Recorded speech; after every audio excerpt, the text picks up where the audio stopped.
warahmatullahi wabarakatuh. Assalatu wassalamu ala asrofil anbiya'i wal mursalin wa ala alihi wa sahbihi ajma'in, amma ba'd.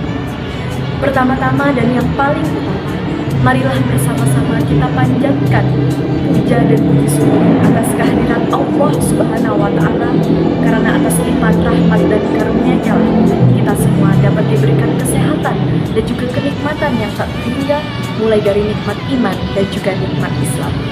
Yang kedua, salawat serta salam selalu tercurahkan kepada baginda dari besar junjungan kita, Nabi Muhammad SAW, karena atas berkat dan jasa beliau kita semua dapat berada di zaman sekarang, di zaman yang dipenuhi cahaya ilmu pengetahuan. Perkenalkan, nama saya Andini Dianti Putri dengan NIM 2314110019 dari kelas 3A Prodi Perbankan Syariah. Tujuan pembuatan video tausiah kali ini adalah untuk memenuhi tugas UTS pada mata kuliah Hadis Ekonomi yang diampu oleh Bapak Hanif Monadi, STHI MAG. Teman-teman sekalian yang dirahmati oleh Allah Subhanahu wa Ta'ala, pada video kali ini kita akan membahas tema yang sangat relevan dengan kehidupan modern, yaitu ekonomi dan bisnis Islam. Di tengah perubahan besar dalam dunia ekonomi global, kita menyaksikan berbagai tantangan yang dihadapi, seperti ketidakpastian pasar, ketimpangan ekonomi, hingga masalah krisis keuangan. Semua ini memunculkan pertanyaan di benak kita, adakah solusi yang benar-benar adil dan berkah? Jawabannya tentu ada, dan terletak pada ekonomi dan juga bisnis Islam. Ekonomi Islam bukan hanya berbicara tentang transaksi, tetapi lebih dari itu. Ia mengedepankan keadilan dan keseimbangan.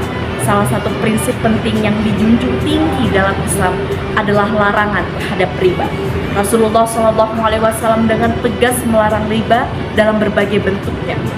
Dalam sebuah hadis yang diriwayatkan oleh Jabir radhiyallahu anhu, an Jabirin radhiyallahu anhu qala la'ana Rasulullah sallallahu alaihi wasallam akila riba wa mukilahu wa katibahu wa syahidahi wa qalahu musawa'un.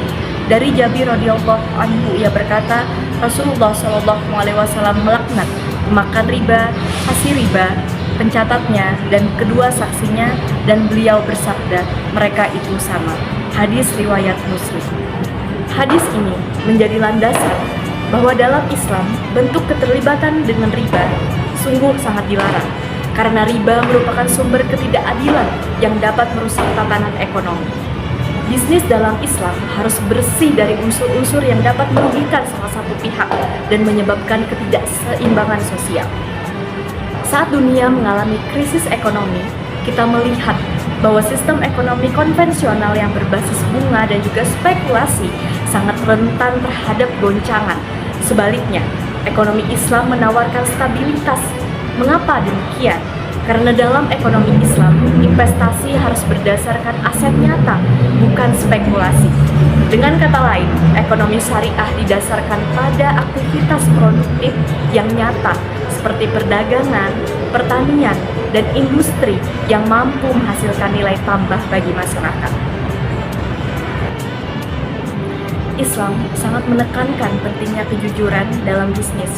Selain itu, bisnis yang mengikuti prinsip-prinsip syariah tidak hanya menciptakan keuntungan finansial, tetapi juga mendapatkan keberkahan dalam rezeki karena dilakukan dengan cara yang halal. Salah satu aspek paling menarik dari ekonomi Islam adalah fokusnya pada kesejahteraan sosial. Dalam Islam, harta bukan hanya milik pribadi individu semata, tetapi juga harus bermanfaat bagi orang lain. Itulah sebabnya zakat, infak, dan sedekah menjadi bagian yang tak terpisahkan dari sistem ekonomi Islam. Zakat khususnya menjadi instrumen penting untuk mengurangi ketimpangan ekonomi dan membantu mereka yang membutuhkan. Ketika kita membayar zakat, bukan hanya kita membersihkan harta kita, tetapi juga kita ikut berkontribusi dalam membangun kesejahteraan umat. Inilah keunikan ekonomi Islam yang tidak hanya mementingkan keuntungan pribadi, tetapi juga memastikan distribusi kekayaan yang adil dan juga merata bagi seluruh masyarakat. Teman-teman sekalian yang dirahmati oleh Allah Subhanahu wa Ta'ala, di era digital saat ini banyak tantangan sekaligus peluang baru yang muncul dalam dunia bisnis. Bagaimana kita sebagai umat Islam dapat memanfaatkan teknologi seperti e-commerce, fintech syariah, dan platform digital lainnya, namun tetap berpegang pada prinsip-prinsip syariah. Inilah kesempatan besar bagi kita untuk mengembangkan bisnis berbasis syariah di dunia yang serba cepat ini. Teknologi dapat menjadi alat untuk mempermudah transaksi halal dan juga meningkatkan inklusi keuangan syariah, asalkan kita tetap berpegang teguh pada prinsip-prinsip Islam. Kita bisa melihat perkembangan pesat dari perbankan syariah, fintech syariah, dan investasi berbasis syariah yang semakin diminati di berbagai negara, termasuk Indonesia. Ini adalah bukti bahwa ekonomi Islam bisa berjalan beriringan dengan perkembangan zaman, namun tetap kokoh dalam prinsipnya. Ekonomi Islam bukan hanya untuk dunia, tapi juga untuk akhirat kita. Dengan mematuhi prinsip-prinsip syariah, kita tidak hanya mencari keuntungan materi saja, tetapi juga keberkahan dari Allah Subhanahu wa Ta'ala.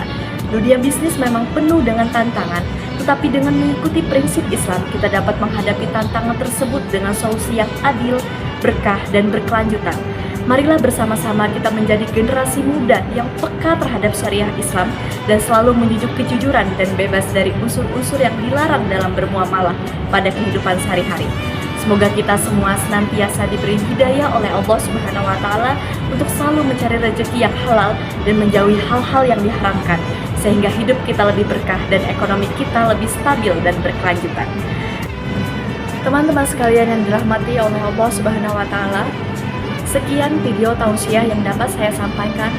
Mudahan apa yang saya sampaikan tadi dapat memberikan inspirasi, dapat memberikan pemahaman serta pengetahuan yang baru tentang ekonomi dan juga bisnis Islam, agar teman-teman semua dapat terinspirasi dan juga dapat selalu menerapkan ekonomi dan juga bisnis Islam dalam kehidupan sehari-hari, agar kiranya kehidupan kita dapat mendapatkan keberkahan oleh Allah Subhanahu wa Ta'ala, juga terhindar dari unsur-unsur yang dilarang. Sekian, saya mohon maaf jikalau dalam penyampaian tausiah tadi ada salah perkataan ataupun perbuatan. Saya mohon dimaafkan. Wabillahi taufiq wal hidayah. Wassalamualaikum warahmatullahi wabarakatuh.